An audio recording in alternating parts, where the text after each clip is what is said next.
Kabanata 66. Naawa si Quincy sa mababang IQ ni Willow. Lumapit siya, nagboluntaryo ng kanyang tulong, at ipinahayag na alam niya na ang mga bata ay kinidnap. Hindi kaya ipinakikita niya na inaamin niya na nalink siya sa kasong ito. Naging malamig ang tingin ni Nolan, sino sila sa iyo? Kilala mo ba ang nanay nila? Nagbago ang ekspresyon ni Willow. Hindi, paano niya nakakalimutan na hindi alak ni Nolan ang tungkol dito? Nolan, ako. Narinig ko ang pinag-uusapan ng mga tao tungkol dito. Sino ang nagsasalita tungkol dito? Hindi itinago ni Nolan ang kanyang pagkainis. Nanginginig si Willow, unti-unting namutla ang mukha niya. Nolan, sa tingin mo ba ginawa ko ito? Kilalang kilala mo ako. Hindi ko gagawin ito. Oo, akala niya noon ay mahinhin siya at malambot, na hindi siya gagawa ng bagay na wala sa lugar. Gayunpaman, hindi pa rin niya alam ang totoong ugali ng babaeng ito sa likod ng kanyang maskara pagkatapos ng 6 na taon sa tabi niya. Kaano kalupit ang kailangan para saktan ang mga bata? Hindi ka na dapat pumunta dito. Natigilan si Willow, hindi makapaniwala. Nolan, itinataboy mo ako. Pinatapon ka. Parang patay ang mga mata ni Nolan. Sa tingin mo ba ang bahay namin ay tahanan mo? Guest ka lang dito. Guest lang siya. Hindi makapaniwala si Willow. Nolan, Quincy, samahan mo siya palabas. Tumanggaw si Quincy, lumapit sa kanya, at hinaranggan siya. Ms. Vanderbilt, kailangan kong hilingin sa iyo na umalis na. Ang seguridad ay hindi magiging kasing ganda. Hinawakan ni Willow ang kanyang kamao, itinuwid ang kanyang likod, at naglakad palabas. Naging masama ang ekspresyon niya. Kailangan niyang gumawa ng paraan para makuha si Nolan. Sa beach villa. Pagka-uwi ni Daisy, sinabi niya kay Colton ang lahat ng nangyari. Napaawang ang labi ni Colton. Lagi siyang nakatutok sa pagkain. Inilagay ni Waylon ang kanyang mga kamay sa kanyang baywang. Ano naman kung malaki ang bahay niya? Malamig naman. Walang init, hindi katulad ng ating tahanan. Totoo yan. Hinawakan ni Daisy ang kanyang baba at sinabing, bakit hindi natin kidnapin si Daddy? Kidnapin. Napatingin si Colton sa kanya, gulat na gulat. Paano natin gagawin iyon? Colton, hindi ba palagi mong tinatawag ang iyong sarili na pinakamatalino sa universo? Hindi mo ba maisip ang isang bagay na kasing simple nito? Hindi natutuwa na kinwestiyon ni Daisy ang kanyang katalinuhan, tumayo si Colton sa sopa at sinabing, ang isang makinang na utak ay hindi ginagamit para dito. At saka, ano ang mangyayari kay Mommy kung kidnapin natin si Daddy? Hindi pa rin tinatanggap ng kanilang ina ang kanilang ama. Muntik nang makalimutan iyon ni Daisy. Matagal na natahimik ang tatlo. Nagsalita si Waylon. Sa TV, kapag ang isang lalaki at isang babae ay nakakulong sa isang silid, nangyayari ang mga bagay. Maaari nating subukan iyon. Ikulong sila sa kwarto. Parehong napatingin sa kanya sina Colton at Daisy. Si Waylon, na hindi karaniwang sama-sama sa kanila sa pagpaplano, ay sa wakas ay nag-ambag din. Sige, gawin natin iyan. Sa gabi. Sa unang palapag ng isang pub na nabok, may isang dosenang bodyguard na naka-black suit ang nakatayo sa kahabaan ng koridor. Walang makalapit sa lugar na iyon. Isang medyo may edad na lalaki ang dinala sa kwarto ng isang bodyguard. Nang makita niya ang lalaking nakaupo sa loob na parang hari, bumaba ang mukha niya. Mr. Goldman. Umupo si Nolan na naka-cross legs. Pinag-cross niya ang kanyang mga daliri, inilagay ang mga ito sa kanyang mga binti, at malamig na sinabi, itatanong ko sa iyo. Sino ang babae mula sa 6 na taon na ang nakakaraan? Kabanata 67. Ang lalaki ay mukhang natakot, ngunit nakatanggap na siya ng $160,000 mula kay Leila. Kung sinisigawan niya siya, ito ay, si Ms. Vanderbilt. Itinulak siya ng bodyguard na nakaluhod, naglabas ng sandata, at itinutok sa ulo niya. Ang lalaki ay nakatali ng mas mahigpit kaysa sa isang bow, ang kanyang puso ay malakas na tumutibok. Kung ang bagay na nakatutok sa kanyang ulo ay nawala, makikita niya si Hades sa lalong madaling panahon. Wala na siyang pakialam sa pera. Kinilig siya, mamuka ang bibig niya, at nang magsalita siya, hindi niya maiwasang mautal. Nang gabing iyon, ito ay, nakarinig ng click mula sa bagay na tumutulak sa kanyang ulo, halos mabasa ng lalaki ang kanyang pantalon. Hindi si Ms. Vanderbilt, pero hindi ko talaga alam kung sino iyon. Nagsasabi siya ng totoo, hindi niya kilala kung sino ang babaeng iyon. Ang alam lang niya ay pumasok si Mr. Goldman sa silid kaagad pagkatapos ng babae. Nang marinig na hindi iyon si Willow, hindi na pinansin ni Nolan ang iba pang sagot. Nasa kanya na ang sagot na gusto niya. Ibinaba niya ang mga paa niya at lumapit sa kanya. Sinabi mo sa akin na ito ay Willow 6 na taon na ang nakakaraan. Nagsinungaling ako sa iyo, pero pinilit kong gawin iyon. Binigyan ako ni Mrs. Vanderbilt ng $160,000 at hiniling sa akin na sabihin iyon. Hindi ko kayang masaktan ka, ngunit hindi ko rin magagawa iyon kay Mrs. Vanderbilt. Sigaw ng lalaki. Nagdilim ang mga mata ni Nolan. Anong nangyari sa babaeng iyon? Hindi ako sigurado. Ang alam ko lang, sinabi ni Ms. Vanderbilt na sobra ang nainom ng babae. Napatingin ako sa kanya, wala talaga siyang malay. Ang kagandahan. Dinala siya ni Ms. Vanderbilt para magpahinga. Mukhang may naalala siya at nagpatuloy. Nako, nung lumabas si Ms. Vanderbilt, binigay niya sa akin yung room card. Nagtataka ako kung bakit may maglalabas ng card. Nalaman ko kalaunan na gusto niyang ibigay ko ito sa isang real estate mogul na nagngangalang Sergio Baldwin. Pagkatapos ko, nakalimutan ko at hindi sinasadyang ibinigay ang card sa iyong assistant. Napagtanto ko na ibinigay ko ito sa maling tao sa susunod na araw nang pinag-aaralan ko ang mga record. Hindi naman ito seryoso, ngunit kalaunan ay binigyan siya ni Leila ng pera upang igiit na ang babae sa silid ay ang kanyang anak na si Willow, kahit sino pa ang magtanong. Pagkatapos ay dumating si Nolan. Dahan-daang tumayo si Nolan. Pwede ka nang umalis, natigilan ang medyo may edad na lalaki. Tumayo siya na nanginginig ang mga paa.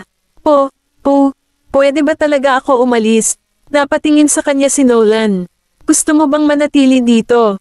Napakamot ng ulo ang lalaki at agad na umalis. Lumabas ng kwarto si Quincy. Mr. Goldman, gusto mo bang tingnan ko si Sergio? Hindi siya importante. Hindi ito magiging isyo. Sa wakas ay nalaman na niya ang buong katotohanan tungkol sa nangyari 6 na taon na ang nakararaan. Makalipas ang 2 araw, sina Maisie at Kennedy ay tinatalakay ang anunsyo ng Soul sa opisina. Pinili nila ang ika-9 ng susunod na buwan upang opisyal na ipahayag ang kanilang paglulunsad. Tulad ng sinabi mo, ang Vanna ay isang walang laman na kabibe. Sa mga nakalipas na taon, hindi sila naglulunsad ng anumang bagong alahas, at ang kanilang mga pondo ay naging stagnant. Hindi ito magtatagal kahit na sa tulong ni Mr. Goldman. Hindi ito mabubuhay kahit na wala tayong gawin sa kanila, sabi ni Kenny habang nakatingin kay Maisie. Nanlilisik ang mga mata ni Maisie. Hindi nalalayo ngayon ang Vanna, ngunit gusto kong isulong ang aking plano. Kabanata 68. Anong nangyayari sa Vanna? Hinayaan kitang pumalit para matuto kang mamahala ng kumpanya. Saan napunta lahat ng resources na binigay ko sa'yo? Inihagis ni Stephen ang folder sa desk. Binigyan siya ng account director ng isang tawag na muntik na siyang sumabog. Nawawalan sila ng $900,000. Si Mr. Goldman ay naglagay ng $1,600,000, ngunit nawala na sila ng $900,000 nito. Lumapit si Leila kay Willow at tumingin kay Stephen. Mahal, paano mo masisisi si Willie dyan? Alam mo namang wala siyang alam sa negosyo ng alahas. Hindi siya mananagot kung siya ay niloko. Gusto kong matuto siya. Ano ang natutunan mo nitong mga taon? Sigaw ni Stephen. Hinawakan ni Willow ang kanyang mga kamao. Sapat na ang pinagdaanan niya bago siyang nguyain ng kanyang ama at hindi na kinaya. Nang makitang masama ang hitsura ng kanyang anak, agad na sinabi ni Leila, kung sa tingin mo ay hindi maganda ang trabaho ni Willie, bakit hindi mo ibalik ang Vanna kay Z? Siya ang nangungunang designer ng alahas. Ang Vanna ay kikita sa kanya sa paligid. Hindi ba siya nasa Vanna? Mahal, iniwan ni Z ang Vanna noong araw na nakipagtalo siya sa iyo, sagot ni Leila. Nagulat si Stephen, ngunit nahulaan niya kung bakit siya umalis.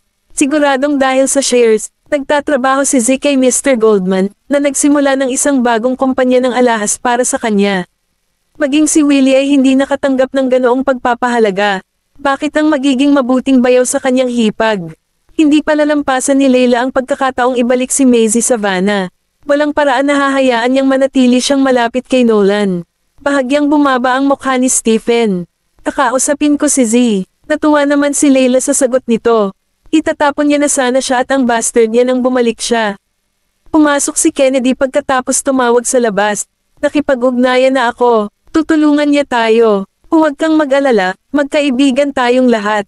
Mapagkakatiwalaan mo sila. Tumanggaw si Maisie. Pakipadala ng aking mga draft sa kanya. Nagulat si Kennedy. Hindi ba ang mga disenyong ito ay ginawa para sa paglulunsad ng tatak ng soul? Bakit ito ang ibibigay mo sa Vanna? Siya'y ngumiti. Huwag kang mag-alala, may plano ako. Mukhang nahulaan na ni Kennedy ang susunod niyang gagawin. Iyon ay isang matalinong hakbang. Ilalagay niya ang Vanna sa isang plagiarism issue. Nang sirain ni Willow ang reputasyon ng Vanna, ipinakita sa kanya ni Stephen at ng iba pang board of directors ang kanilang galit.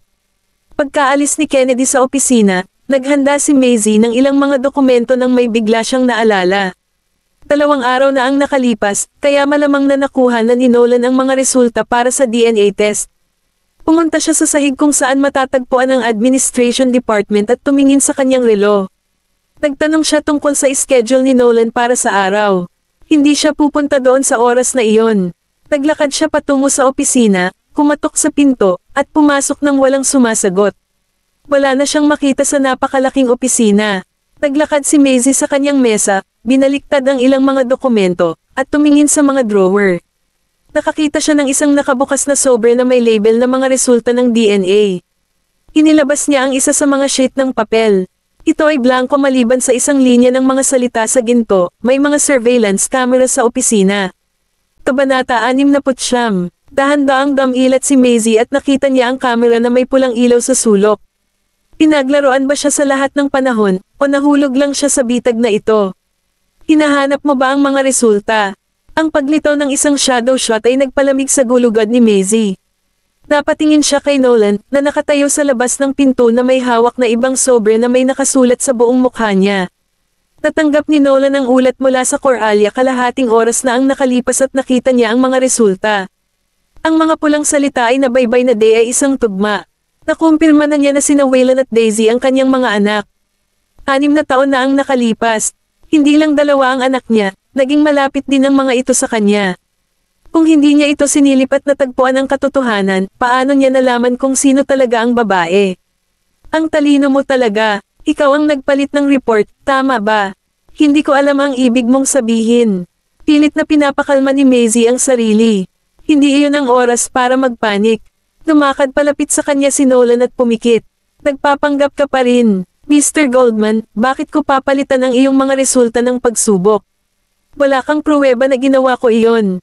Mahinahon itong hinarap ni Maisie. Iniwan niya ang mga dokumentong ibibigay niya sa kanya sa ibabaw ng mga file. Pumunta ako dito para mag-abot ng ilang dokumento. Aalis na ako. Tatalikod na sana siya nang biglang hamarang si Nolan sa daraanan niya. Ang malaking kamay nito ay humawak sa braso niya at naglakad pasulong kaya napaatras siya sa desk. Itinulak siya ni Maisie pabalik. Ano ang sinusubukan mong gawin, Mr. Goldman? Lalong lumapit si Nolan sa kanya. Ano sa tingin mo ang ginagawa ko? Nahulog ka na ba sa akin? Diretso ang tingin ni Maisie sa kanya, kumukulot ang mapupulang labi. Ang paghuhulog sa mga kababaihan ng Vanderbilt ng 2 beses sa isang hilera ay hindi magiging mabunga. Nakuha ko na ang aking mga prutas. Bakit ako mag-aalaga? Natigilan si Maisie sa sinabi niya. Itinaas niya ang mga braso para itulak siya palayo. Mr. Goldman, wala akong oras para sa mga laro. Kung gusto mo ng kasiyahan, dapat mong hilingin kay Willow na lumapit. Dapat mong gawin ito. Natigilan si Maisie. Palagi siyang nag-aalala sa tuwing nababanggit si Willow, kaya natutuwa siya. Sige, tatawagan ko siya. Akala ba niya hindi niya gagawin? Inilabas niya ang kanyang telepono para tumawag, ngunit kinuha ni Nolan ang telepono sa kanyang mga kamay at inihagis ito sa sopa. Nolan Goldman, ikaw? Galit na hinatak ni Maisie ang kanyang kwelyo. Ngunit ang lalaki ay tumingin pababa, nakatitig sa kanyang mga labi. Puno ng pagnanasa ang mga mata nito habang nilagay niya ang isang kamay sa likod ng leeg niya at hinayla siya paarap. Hindi siya nagdalawang isip sa paglapat ng mga labi nito sa labi niya. Nanliit ang mga pupils ni Maisie at buong lakas siyang itinulak palayo. Nolan Goldman, baliw ka ba? Paano mo manam? Muling tinakpan ng labi nito ang labi niya bago niya natapos ang pagsigaw sa kanya. Kinuha niya ang pagkakataon noong nagpupumiglas siya at itinulak ang malamig nitong labi sa labi niya. Pinilit itong iwasan ni Maisie, kumawala, ngunit habang nagpupumiglas siya, mas lalo siyang hinalikan nito. Ang babae mula noong gabing iyon ay sinubukan magpumiglas at itulak siya palayo, kahit na siya ay walang malay. Bigla silang nakaamoy ng dugo. Kumunat ang noo ni Nolan dahil sa sakit ng labi, pero hindi niya binitawan. Ang pakikibaka at paglaban ay walang kabuluhan. Pumigay si Maisie. Bumagsak ang mga mata niya sa silhouette sa labas. Iniyakap niya ang kanyang mga braso sa leeg ni Nolan at hinalikan siya pabalik habang malamig na nakatingin sa babae sa labas. Kabanata 70. Galit na galit si Willow sa selos. Nolan. Dahan-daang binitawan ni Nolan si Maisie, at naging madilim ang ekspresyon nito. Ha, kaya pala hinalikan siya ng babaeng ito. Tumingon siya at tumingin kay Willow. Bakit ka nandito? Kinapa ni Maisie ang kanyang mga labi, pinunasan ang kanyang lipstick na damilat sa kanyang mukha, dahilan upang magmukhang mapanukso. Napahawak siya sa kwelyo ni Nolan, nakataas ang kilay, at ngumiti. Kailangan mo ng mas maraming pagsasanay sa paghalik. Tumilim ang mukha ni Nolan. Reklamo ba iyon? Naghahanda na si Maisie para umalis ngunit natigilan ng biglang sumulpat si Stephen sa likod ni Willow. Namutla ang mukha ni Stephen nang makita siyang makalat habang nasa kwarto ni Nolan at sa dumudugo nitong labi. Maisie, paano mo? Umakyat ang galit ni Stephen sa kanyang ulo, at siya ay nawalan ng malay at bumagsak sa sahig. Daddy, nang makitang tumakbo si Willow sa tabi ng kanyang ama, ang mga paa ni Maisie ay parang nakadikit sa kinatatayuan niya. Nakasandal si Maisie sa dingding ng koridor ng ospital, mukhang naliligaw. Aaminin niyang nasisiraan siya ng bait dahil sa mga kinikilos ni Nolan, at gusto nga niyang galitin si Willow ng kusa, ngunit hindi niya inaasahan na magpapakita ang kanyang ama. Maisie, hinahanap ka ng tatay mo. Lumabas si Layla para sunduin siya. Tumangala si Maisie at pumasok sa kwarto. Si Willow ay nakaupo sa tabi ng kama, nagpapanggap na isang mabuting anak na nag-aalaga sa kanyang ama. Agad na nagbago ang mukha ni Stephen nang makita siya. Kakilakilabot mong babae, lumuhad ka. Sigurado ka bang gusto mo akong lumuhad? Hindi kumikibo si Maisie. Tinampot ni Stephen ang tasa sa mesa at inihagi sa kanya, at tumama ito sa parisukat niyang noo. Natigilan si Maisie saglit ngunit nakabawi kaagad. Napalingon si Stephen. Alam mo ang ginawa mo. Alam mo na si Willie ay kasama ni Nolan, ngunit ikaw. Ako ay bigo. Kailan ka pa hindi nabigo sa akin? Hindi maramdaman ni Maisie ang sakit sa kanyang noo, siya ay manhid. Sanay na ako na disappointed ka sa akin. I don't mind if it happened one more time. Maisie, maaari ka bang magpakita ng kaunting pagsisisi? Sino ba talaga ang dapat magsisi? Ang kanyang mga salita ay nakatutok kay Layla. Kung siya ay isang taong nagsisisi, hindi siya nakisali sa isang lalaking may asawa. At least, hindi ako umakyat sa kama ni Nolan. Ikaw, Mr. Vanderbilt, hindi ko alam kung ano ang ginawa ko na itinuturing na mali. Kapag may sumubok na iframe ako para sa isang bagay, ginagawa ko lang ang ginagawa nila at binabayaran ko ito ng 10 beses. Ang nangyari ngayon ay wala. Unti-unting bamaling ang tingin ni Maisie kay Willow, malamig ang mga mata. Natigilan si Willow. Ibinaba niya ang ulo niya at napakuyom ang panga. Hindi siya susuko. Gusto lang ni Dad na bumalik ka sa Vanna. Wala kang karapatang magsalita. Nawala ng kulay ang mukha ni Willow nang marinig ang sagot ni Maisie. Huminga ng malalim si Stephen at mahinahong sinabi, kung gusto mo ng shares ng Vanna, pwede kong ibigay sa iyo. Umagalpak ng tawa si Maisie. Pinili mo ang panahon na ang Vanna ay isang walang laman na kabibe para ibalik ito sa akin. Para makapaglinis ako pagkatapos ng bastard mong anak. Maisie, saan napunta ang ugali mo? Kapatid mo si Willie. May isang anak lang ang nanay ko. Aalis na si Maisie, ngunit huminto siya, tumalikod, at sinabing, siya nga pala, sinadya ko ang sinabi ko. Hindi na ako bahagi ng pamilyang Vanderbilt. Kung gusto mo itong anak mo, dapat mo siyang pahalagahan.